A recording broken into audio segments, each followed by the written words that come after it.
Assalamualaikum warahmatullahi wabarakatuh. Pada kesempatan kali ini saya akan menjelaskan mengenai uji hipotesis variabel kategorik tidak berpasangan, tabel B kali K. Tabel B kali K ini merupakan singkatan dari tabel baris kali kolom.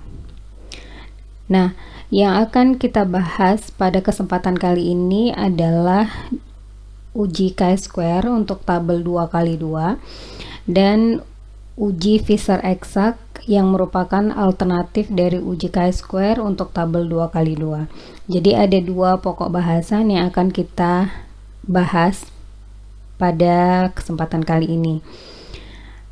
Nah, ini merupakan tabel pilihan uji hipotesis untuk variabel kategorik yang tidak berpasangan. Jadi chi-square ini merupakan salah satu uji untuk hipotesis komparatif atau asosiatif untuk yang dua kelompok dan juga bisa lebih dari dua kelompok. Nah, untuk kelompoknya sendiri dia di sini tidak berpasangan. Kemudian untuk skala pengukuran variabelnya itu di skala nominal dan skala ordinal. Jadi ketika kalian memiliki data kategorik, di mana data kategorik ini skalanya bisa dua ya, yaitu skala nominal atau ordinal. Karena nanti untuk di skala interval dan juga rasio itu untuk data numerik. Nah, untuk data kategorik yang skala ukurnya nominal atau ordinal, baik yang dua kelompok atau yang lebih dari dua kelompok, dan datanya tidak berpasangan, ini kalian menggunakan uji yaitu chi-square, kemudian Fisher, dan Kolmogorov-Smirnov. Nah, ini adalah pilihan uji ketika kalian memiliki variabel yang berupa data kategorik. Kemudian untuk yang berpasangan, untuk yang dua kelompok, kalian bisa menggunakan uji McNemar atau uji marginal homogeneity. Kemudian untuk yang lebih dari dua kelompok berpasangan, kalian bisa menggunakan uji Cochrane. Nah, berpasangan tidak berpasangan di sini maksudnya untuk yang berpasangan itu kita melakukan pengukuran yang lebih dari satu kali pada individu yang sama. Jadi kalau kita punya pengukuran sebelum dan sesudah gitu ya pada individu yang sama, itu disebut dengan yang berpasangan. Kemudian kalau tidak berpasangan artinya kalian mengukur variabel yang sama pada individu yang berbeda gitu ya. Jadi individunya berbeda. Kemudian variabel yang diukurnya sama. Nah, ini termasuk ke dalam yang tidak berpasangan. Nah, di sini kita fokus ke tabel baris kali kolom untuk yang tidak berpasangan. Jadi nanti dibagi menjadi tabel 2x2, tabel 2x K, dan tabel selain 2x2 dan 2x K. Jadi ini pilihannya gitu ya. Jadi kalau tabel 2x2 ini artinya barisnya dua kategorik, kolomnya dua kategorik. Kemudian tabel 2x K di sini barisnya itu dua kategorik, kolomnya lebih dari dua kategorik. Kemudian ini tabel selain 2x2 dan 2x K bisa barisnya tiga kategorik, kemudian kolomnya dua kategorik, atau barisnya tiga kategorik, kolomnya tiga kategorik. Baris dan kolom pada pengujian hipotesis menggunakan uji chi-square ini menunjukkan baris merupakan variabel independen dan kolom adalah variabel dependen. Nah, kemudian ketika tabelnya adalah 2x2 dan syarat dari uji chi-square-nya terpenuhi, nanti akan kita lihat syarat dari uji chi-square apa saja. Maka uji chi-square yang 2x2 bisa dilakukan. Nih ya. Kemudian untuk tabel 2 kali K juga, jika syarat dari uji chi-square-nya terpenuhi, bisa menggunakan uji chi-square. Dan juga untuk tabel selain 2 kali 2 dan 2 kali K, jika memenuhi syarat dari uji chi-square, bisa menggunakan uji chi-square. Tetapi jika tabel 2 kali 2 tidak memenuhi syarat dari uji chi-square, maka dia menggunakan uji alternatifnya, yaitu uji Fisher. Kemudian untuk tabel 2 kali K, di mana syarat dari uji chi-square-nya tidak terpenuhi, maka menggunakan uji alternatifnya, yaitu uji Kolmogorov-Smirnov. Dan untuk tabel selain 2 kali K dan 2 kali 2, jika tidak memenuhi syarat dari uji chi-square, maka digunakan penggabungan sel. Nanti akan kita bahas satu persatu. Nah, sekarang kita lihat terlebih dahulu apa saja syarat dari uji chi-square. Syarat dari uji chi-square adalah sampelnya dipilih secara acak atau random. Kemudian semua pengamatan dilakukan independen karena dia termasuk ke dalam kelompok yang independen. Pada individu yang berbeda, namun variabel yang diteliti sama. Kemudian syarat yang ketiga, tidak ada sel yang nilai pengamatan atau observed value-nya yang bernilai 0. Jadi tidak ada sel yang bernilai 0. Kemudian untuk observed value di sini merupakan nilai yang didapatkan dari hasil pengamatan, gitu ya. Jadi misalkan ada 20 yang menderita penyakit gitu ya, atau outcome positif dan lain sebagainya. Nah, jadi dia yang langsung didapatkan dari nilai pengamatan, yaitu disebut dengan observed value. Kemudian yang keempat, setiap sel paling sedikit berisi frekuensi harapan atau expected value sebesar 1. Kemudian sel dengan frekuensi harapan atau expected value yang kurang dari 5 itu maksimal sebanyak 20% dari total sel. Nanti kita lihat expected value yang mana, kemudian observed value yang mana. Nah, ini adalah aturan yang berlaku dalam uji chi-square. Yang pertama adalah bila pada 2 kali 2 dijumpai nilai expected atau nilai harapan kurang dari 5, maka digunakan adalah Fisher exact test. Jadi ini penentuan untuk nilai P-nya atau p-value-nya. Kemudian bila tabel 2 kali 2 dan tidak ada nilai expected-nya yang kurang dari 5, maka uji yang digunakan sebaiknya adalah continuity correction. Kemudian bila tabel lebih dari 2 kali 2, misalkan 2 kali 3, 3 kali 3 dan lain sebagainya, maka uji yang digunakan adalah Pearson chi-square. Kemudian uji likelihood ratio dan juga linear by linear association ini biasanya digunakan untuk keperluan yang lebih spesifik. Misalkan analisis stratifikasi pada bidang epidemiologi dan hubungan linear dua variabel kategorik, sehingga jarang digunakan. Nanti ini akan kita lihat dari hasil pengujian kita. Nah, sekarang kita masuk ke dalam contoh kasus. Jadi yang pertama kita contohkan adalah uji chi-square untuk tabel 2 kali 2, di mana barisnya atau variabel independennya 2 kategorik dan kolomnya atau variabel dependennya adalah 2 kategorik. Suatu penelitian ingin mengetahui hubungan antara cara menyikat gigi yang nanti dikategorikan tidak sesuai dan sesuai dengan status karies gigi tinggi dan rendah pada pasien usia 17-45 tahun yang berobat di Poliklinik Gigi Puskesmas X tahun 2020.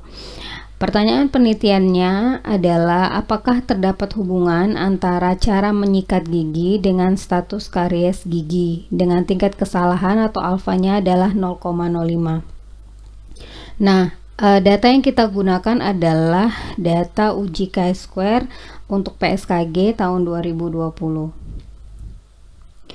Nah, sebelum masuk ke datasetnya, kita tentukan terlebih dahulu langkah-langkah yang sesuai dengan uji hipotesisnya. Yang pertama, kita tentukan dulu variabel yang dihubungkan.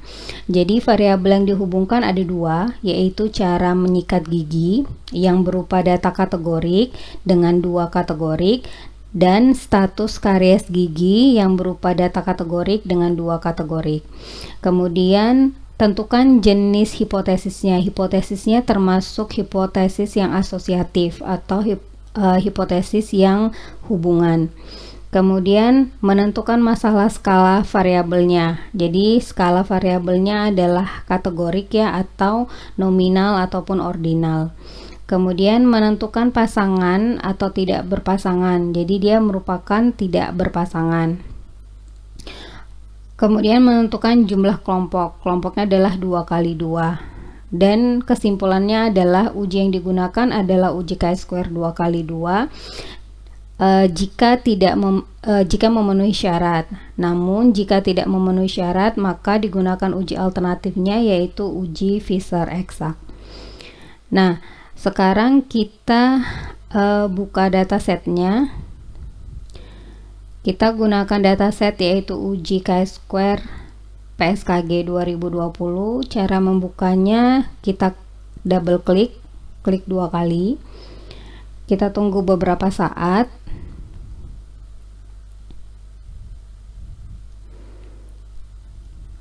Nah, ini adalah datasetnya. Untuk ini merupakan tampilan datanya atau data view-nya. Nah, di sini kalian bisa rubah, kalian tunjukkan value labelsnya. Nah, ini value labelsnya. Oke, jadi ada 65 responden ya. Nah, ini cara penyusunannya untuk uji chi-square.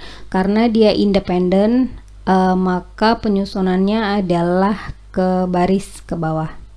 Nih. Jadi nanti karies giginya ini ada yang tinggi, ada yang rendah. Nah, karena dia kelompok datanya adalah independen. Kemudian untuk melihat value labelnya ini, itu lihat di variable view. Nah, di variable view inilah kalian memasukkan nama variabelnya dan keterangan lain dari variabelnya. Kemudian value-nya. Di sini masukannya adalah di variable view, tapi untuk melihat data view-nya, hasil dari pengamatannya atau penelitiannya itu adanya di data view. Nah, kemudian kita mau melihat hubungan antara cara menyikat gigi dengan status karies giginya. Jadi cara menyikat giginya ada dua, tidak sesuai dan sesuai. Kemudian status karies giginya ada yang tinggi dan rendah. Nah, pertama langkah awal adalah kita analisis univariat dulu. Jadi kita deskriptifkan dulu untuk cara menyikat gigi dan status karies giginya. Caranya adalah klik analyze, kemudian deskriptif statistik, karena kita ingin menampilkan statistik deskriptifnya gitu ya. Jadi kita pilih yang deskriptif statistik, kemudian pilih yang frekuensi. Jadi ini ada keterangan kolom kecil 1, 2, 3, berarti ini adalah kategorik. Kemudian kita masukkan cara menyikat gigi ke dalam variabelnya dan juga status karies giginya.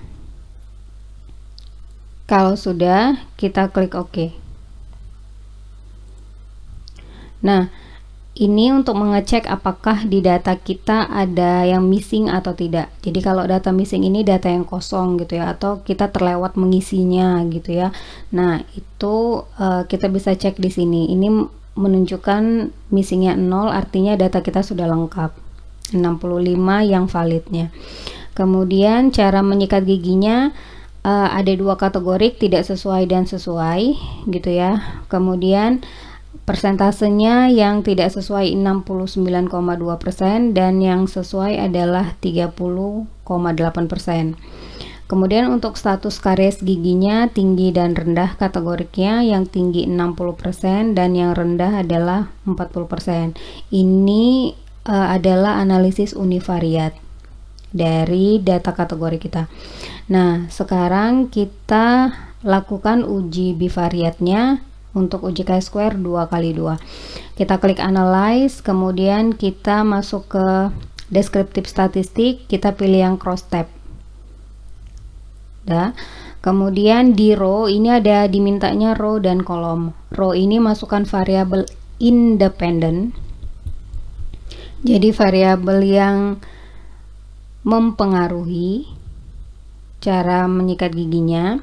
Kemudian untuk yang kolom adalah variabel dependent atau variabel yang dipengaruhi, yaitu status karies gigi. Kemudian kita klik bagian kanan ini, ada pilihannya. Kita mau menampilkan apa saja nanti dari cross tabulasi dua variabel ini. Kita pilih statistik. Kita pilih adalah chi-square. Ini untuk uji chi-square-nya gitu ya, untuk nilai P-nya atau p-value-nya yang nantinya kita gunakan untuk menolak atau gagal menolak H0-nya. Kemudian kita pilih yang RIS. RIS ini gunanya untuk menampilkan ukuran asosiasi. Jadi ukuran asosiasi ini sesuai dengan desain penelitian. Misalkan desain penelitian saya adalah cross sectional atau potong lintang gitu ya. Berarti ukuran asosiasi yang saya gunakan adalah PR atau prevalence ratio gitu ya. Kemudian kalau desain penelitian saya adalah case control, maka saya gunakan ukuran asosiasinya adalah odds ratio atau OR. Kemudian jika desain penelitian saya cohort gitu ya, maka ukuran asosiasi yang saya gunakan adalah RR atau relative risk.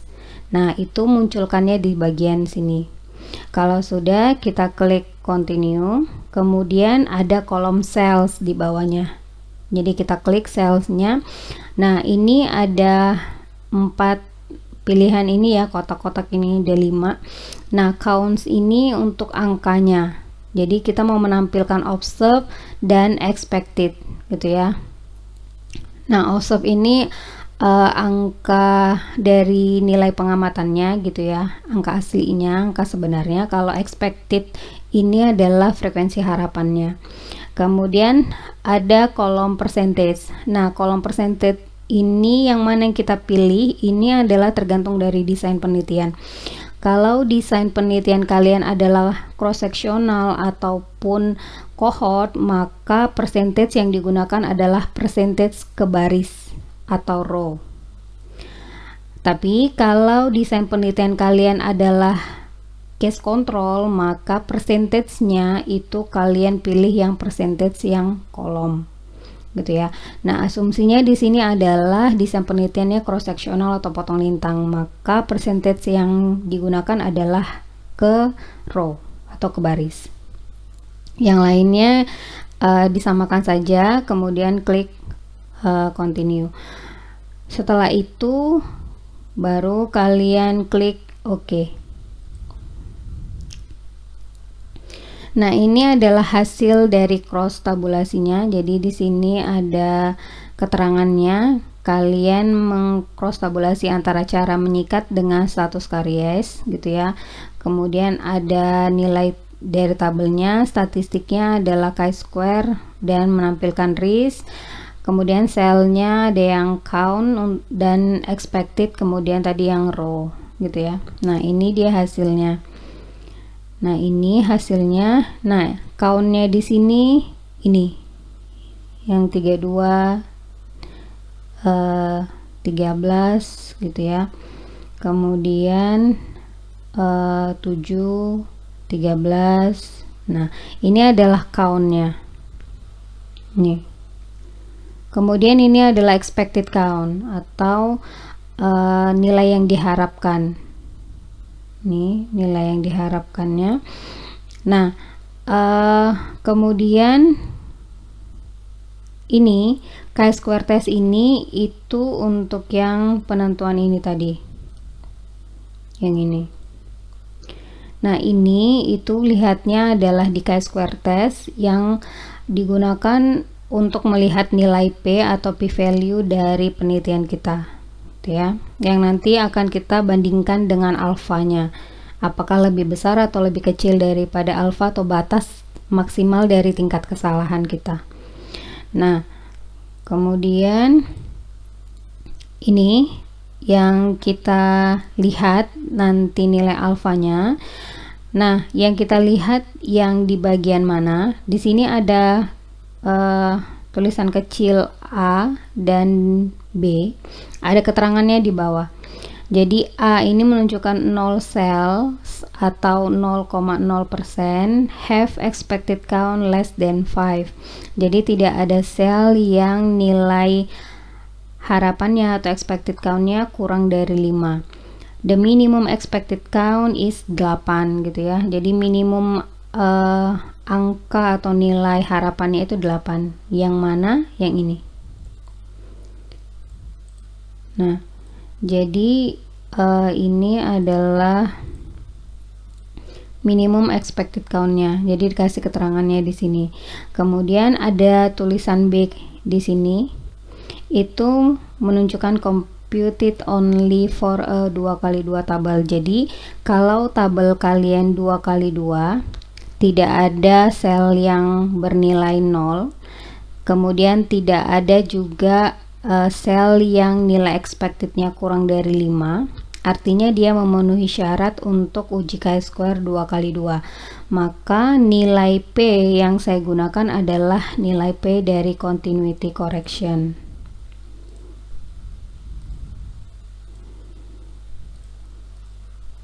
Nah, jadi yang digunakan adalah nilai asymptomatic signifikan ya, untuk yang dua sisi.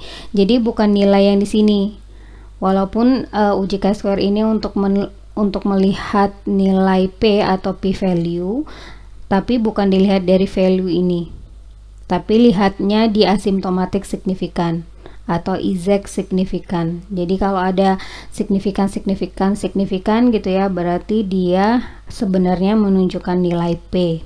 Jadi bukan dari sini. Value di sini adalah nilai dari hasil perhitungan menggunakan rumus chi-square-nya. Gitu ya. Jadi ini ada rumus-rumusnya, ini nilainya. Nah, sementara itu untuk nilai P-nya atau P value-nya dilihat dari asymptomatic signifikan atau exact signifikan. Nah, di sini ada dua sisi, ada satu sisi mana yang digunakan. Dua sisi dan satu sisi ini ditentukan oleh peneliti. Apakah peneliti di dalam penelitiannya hipotesisnya dua sisi atau satu sisi? Jika hipotesisnya dua sisi, maka hipotesisnya akan berbentuk ada hubungan antara variabel X dan variabel Y. Jadi tidak menentukan arahnya. Jadi peneliti hanya ingin melihat ada atau tidak ada hubungan saja. Namun jika menggunakan uji hipotesis yang satu sisi, berarti nanti hipotesisnya akan menjadi proporsi variabel Y yang proporsi variabel X yang mengalami outcome Y gitu ya, lebih tinggi atau lebih rendah dibandingkan dengan proporsi variabel X yang mengalami outcome Y. Jadi ada keterangan lebih tinggi atau lebih rendah. Nah, ini menunjukkan arahnya. Makanya dia menggunakan hipotesis yang satu arah. Jadi balik lagi ke hipotesis yang sudah ditentukan oleh peneliti. Apakah hipotesisnya dua sisi atau hipotesisnya satu sisi? Nah, jadi di sini nilai P-nya adalah 0,014. Jadi di sini ada titik. Di depan angka titik ini ada nilai 0. Jadi jika nilainya 0, maka SPSS akan membacanya adalah titik. Jadi ini tulisannya, jadi nilai P-nya itu adalah 0,014. Nah, ini adalah nilai P-nya. Kita bandingkan dengan alfa kita tadi adalah 0,05, maka nilai P ini lebih kecil dibandingkan dengan nilai alfa kita, maka keputusannya adalah kita bisa menolak H0. Kesimpulannya, ada hubungan antara cara menyikat gigi dengan status karies giginya. Itu kesimpulannya. Kemudian tadi kita mengklik bagian risk. Nah, di risk ini munculnya di sini risk estimate. Nah, risk estimate ini menunjukkan ukuran asosiasi kita. Jadi, apakah OR, PR dan lain sebagainya atau RR. Nah, di sini ada 3 nilai, ada odds ratio for cara menyikat gigi, ada for cohort status karies, dan ada for cohort status karies yang rendah. Jadi ada yang tinggi, ada yang rendah. Yang mana yang digunakan? Yang digunakan adalah sesuai dengan desain penelitian kita tadi. Kalau desain penelitian kita tadi adalah cross sectional, maka kita gunakan yang for cohort status karies gigi tadi ini. Nah, di sini ada 2, yang tinggi atau yang rendah. Yang mana yang digunakan? Yang digunakan adalah yang fokus penelitiannya. Jadi, fokus penelitiannya mau ke status karies yang tinggi atau status karies gigi yang rendah. Biasanya fokus penelitian itu berawal dari masalah penelitian. Masalah penelitiannya adalah status karies yang tinggi kan, berarti kita jelaskan atau interpretasikan nilai PR-nya itu dari yang status karies yang tinggi ini. Nah, dari sini, dari nilai ini. Nah, yang perlu diperhatikan dalam menampilkan chi-square ini adalah coding atau peletakan penyusunan dari variabel independennya dan variabel dependennya untuk kategoriknya. Jadi kalau di tabel 2x2 itu tampilannya adalah exposure ini merupakan cara menyikat giginya, ini merupakan pajanan atau exposure-nya atau paparannya. Kemudian yang di awal ini adalah yang risikonya, yang positifnya, yang pajanan atau paparan positifnya. Kemudian yang baris keduanya ini adalah yang pajanan atau paparan negatif. Jadi yang di sini yang risiko dulu ya, kemudian di sini yang tidak risiko. Jadi di sini yang pajanan positif, di sini pajanan yang negatif. Kemudian untuk outcome-nya atau status karies giginya, di sini yang fokus penelitian kita dulu yang di awal. Jadi yang kode 1 ini adalah yang tinggi gitu ya. Nah, yang kode 2 ini adalah yang rendah. Gitu. Jadi penempatannya di sini adalah outcome yang positif yang merupakan fokus penelitian kita atau masalah dalam penelitian kita, letaknya di awal ini. Nah, yang di akhir ini adalah yang outcome negatif. Ya. Nah, jadi penyusunannya seperti itu. Jadi dia nanti akan sesuai. Jadi di sini pajanan atau paparan positif, pajanan atau paparan negatif. Kemudian di sini di outcome-nya outcome positif, outcome negatif. Penyusunannya seperti itu. Nah, kemudian kita sudah selesai. Nanti kita interpretasikan untuk nilai risk estimate ini. Kita kembali ke PowerPoint-nya. Jadi langkah-langkahnya sudah saya jelaskan. Nanti kalian bisa ikuti. Kemudian ini untuk output dari SPSS-nya. Nah, hasil output ini tidak bisa langsung dipindahkan ke dalam karya tulis ilmiah ya, tapi harus dibuat dulu atau disajikan ke dalam tabel penyajian data gitu. Nah, hasil output ini itu hanya boleh ada di lampiran. Jadi kalau di lampiran kalian boleh menampilkan hasil output dari SPSS-nya ataupun software statistik lainnya gitu ya. Yang dicontohkan di sini yang mempermudah kalian adalah SPSS. Nah, itu hanya boleh ada di lampiran untuk hasil outputnya. Tetapi untuk di hasil penelitian di dalam draft karya tulis ilmiah kalian tidak boleh atau tidak diperkenankan untuk mengcopy paste langsung dari hasil output SPSS-nya, tetapi kalian pindahkan, kalian buat dulu ke dalam tabel penyajian data. Tabel penyajian datanya adalah seperti ini. Ini untuk desain yang cohort atau cross sectional gitu ya. Jadi ini kalian pindahkan dulu. Ini kalian pindahkan data-datanya ya. Ini persentasenya, persentase ke baris ya. Tadi kita persentase ke baris. Ini dia persentasenya tadi. Ini yang N-nya di sini, ini yang count-nya. Nah, ini count-nya kalian pindahkan. Jadi 32, 13, 7, 13 gitu ya. Nah, ini kalian count-nya, pindahkan count-nya. Yang ini adalah yang percentage-nya. Yang ini percentage-nya. Nah, PR-nya ini itu yang kalian dapat dari ini tadi, risk estimate 2,03. Kalian pindahkan ke sini. Kemudian confidence intervalnya yang mana? Confidence intervalnya ini ada 95% confidence interval, lower dan upper, batas bawah dan batas atasnya. Jadi batas bawahnya 1,09, batas atasnya adalah 3,79. Nah, ini kalian pindahkan ke tabel penyajian data. Nah, nilai P-nya atau p-value-nya ini didapatkan dari continuity correction tadi untuk yang asymptomatic significance yang dua sisinya. Nah, ini kalian pindahkan juga ke dalam tabelnya.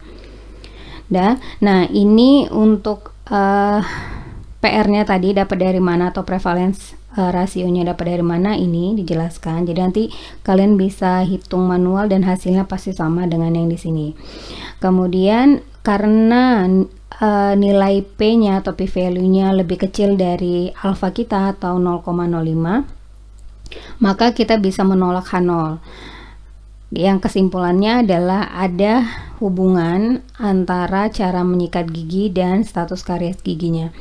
Nah, kemudian untuk menginterpretasi nilai PR ini itu adalah, jadi misalkan di sini nilai PR-nya adalah 2, maka interpretasinya adalah pasien dengan cara menyikat gigi yang tidak sesuai berpeluang atau memiliki peluang sebesar 2 kali lebih tinggi untuk mengalami status karies gigi yang tinggi gitu ya, dibandingkan dengan pasien yang memiliki cara menyikat gigi yang sesuai.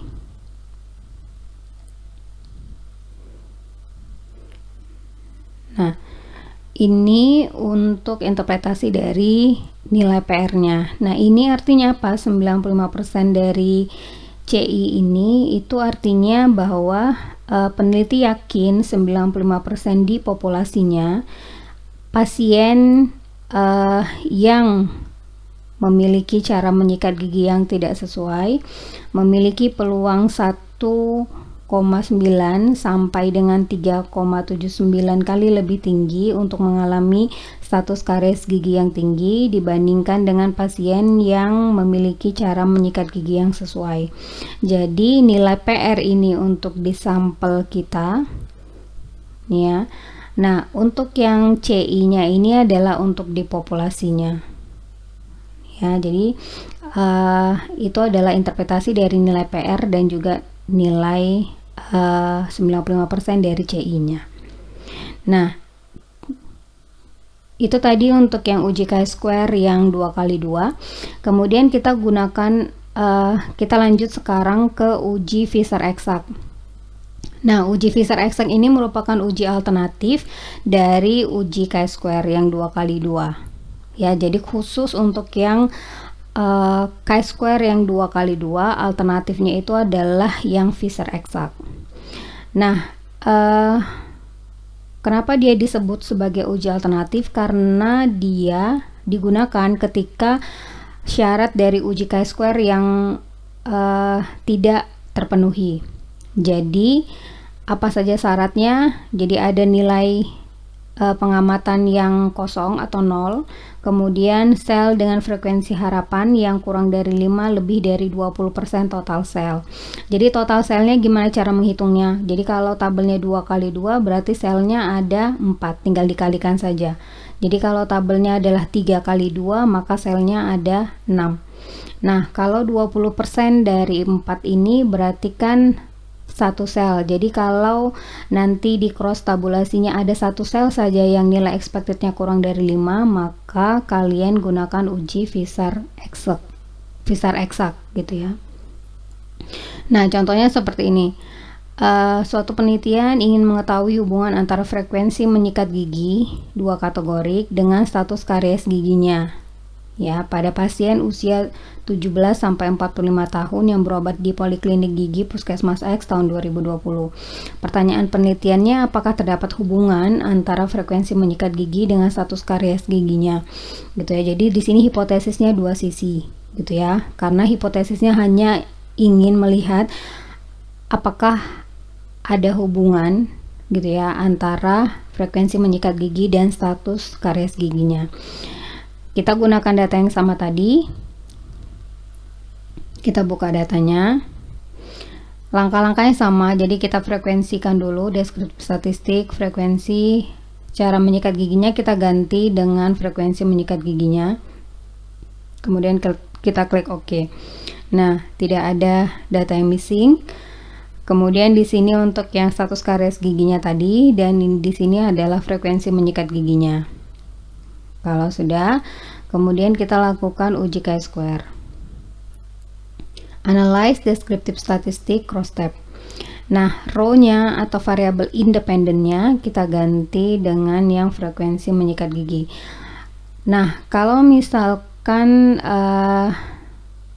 kalian memiliki lebih dari dua variabel, misalkan ada cara menyikat gigi, kemudian frekuensi menyikat gigi, boleh nggak sekaligus dilakukan analisis? Boleh, gitu ya.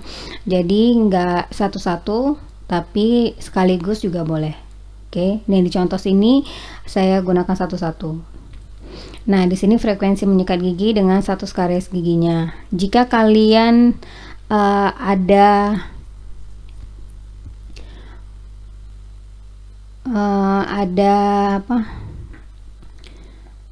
tahapan sebelumnya gitu ya. Ini kan tadi dia awalnya cara menyikat gigi, kemudian diganti dengan frekuensi menyikat gigi, maka bagian yang sebelah kanan ini yang sudah kalian pilih sebelumnya itu dia akan sama. Nah, jadi tidak perlu kita pilih lagi gitu ya. Tapi kalau ini merupakan kosongan dari awal, maka kalian pilih yang tadi, langkah-langkahnya sama gitu ya. Tapi kalau hanya mengganti misalkan, nah seperti ini ya, di sininya dia akan tetap, jadi tidak perlu dirubah lagi. Nah, ini kita ganti dengan frekuensi menyikat gigi, kemudian kita pilih OK. Nah, kalau menu di bawah ini gunanya untuk apa? Ini jika kalian klik OK, maka dia langsung akan running SPSS-nya. Kalau paste, dia nanti akan mengkopikan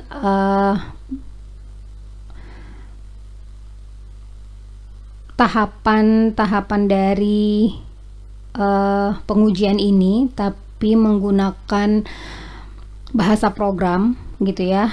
Nah, kalau reset, kalian memulai atau mengulangnya dari awal. Jadi kalau misalkan ini diklik reset, maka di sini dia akan hilang kembali ke awal gitu ya. Kita masukkan frekuensi, kemudian status karies giginya, kita pilih lagi chi-square-nya, risk-nya, kemudian cell-nya kita pilih lagi, expected row gitu ya, kemudian continue. Itu kalau reset. Kalau paste, dia nanti akan mengubahnya ke dalam bahasa program gitu ya. Jadi kalian tidak akan hilang langkah-langkahnya kayak gitu loh. Jadi kalau di sini kita contohkan paste, nah ini nanti dia akan dibuatkan bahasa program seperti ini. Nah, dia cross tab dan lain sebagainya. Ini kalau mau merannya atau kalau ingin memprosesnya di blok, kemudian klik ini run selection. Nah, ini untuk yang bahasa programnya. Kemudian kalau kalian langsung OK, berarti nanti dia langsung terproses di outputnya. Nah, langsung keluar outputnya. Oke, nah ini tadi. Ini sebenarnya bahasa programnya itu di sintaksnya ini tadi. Oke. Nah, ini hasilnya sama gitu ya. Namun di sini kita lihat di chi-square testnya dia ada keterangan 2 sel atau 50% yang memiliki nilai expected yang kurang dari 5. Minimum expected count-nya adalah 1,6. Tadi syarat dari uji chi-square itu adalah maksimal 20% dari total sel. Nah, di sini ternyata ada 50%. Ya, sel yang mana? Yang ini. Ini dia nilai expectednya kurang dari 5, ada 2. Jadi 2/4 karena ada 4 sel. Yang disebut sel ini ya, 1, 2, 3, 4. Ini yang di dalam, yang total enggak. Ya, jadi kalau 2 kali 2 berapa sel? 4, 1, 2, 3, 4. Nah, ini ada 2 sel atau 50% yang dia nilai expected count-nya kurang dari 5. Berarti dia tidak memenuhi syarat chi-square yang 2 kali 2, maka yang kita gunakan adalah Fisher exact test. Nah, Fisher exact test ini ada yang 2 sisi, ada yang 1 sisi. Tadi hipotesis kita hanya ingin melihat ada atau tidak ada hubungan saja gitu ya. Berarti kita gunakan yang 2 sisi. Berarti 0,644. Nah, risk estimate-nya juga sama. Kita gunakan yang mana? Kita gunakan yang ini. Yang for cohort untuk yang tinggi, yang fokus penelitian kita atau masalah penelitian kita.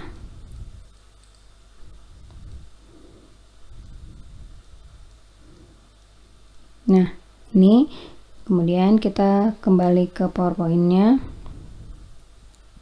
Ini tadi langkah-langkahnya sama ya. Kemudian ini juga sudah saya tampilkan. Ini hasilnya tadi, outputnya. Nah, ini yang kita pilih untuk yang Fisher exact-nya, nilai P-nya atau p-value-nya. Kemudian ini kita pindahkan ke dalam tabel penyajian data seperti ini, gitu ya. Nah, di sini karena tadi nilai P-nya kita bandingkan dengan alfa 0,05, maka dia lebih besar. Maka keputusan kita adalah gagal untuk menolak H0. Jadi kesimpulannya adalah tidak ada hubungan antara frekuensi menyikat gigi dengan status karies giginya. Nah, karena p-value-nya di sini tidak berhubungan, maka nilai PR-nya tidak perlu diinterpretasikan, gitu ya. Jadi cukup hanya nilai P-nya atau p-value-nya karena hasil penelitiannya tidak signifikan. Nah, kita sudah selesai membahas uji chi-square dan juga alternatif uji chi-square untuk 2 kali 2 ya. Jadi ini masih uji chi-square yang 2 kali 2. Nanti kita akan lanjutkan ke part 2 atau bagian 2 untuk yang uji chi-square 2 kali K dan untuk uji chi-square yang selain 2 kali 2 dan 2 kali K. Baik, saya cukupkan, saya akhiri. Wabillahi taufiq wal hidayah. Wassalamualaikum warahmatullahi wabarakatuh.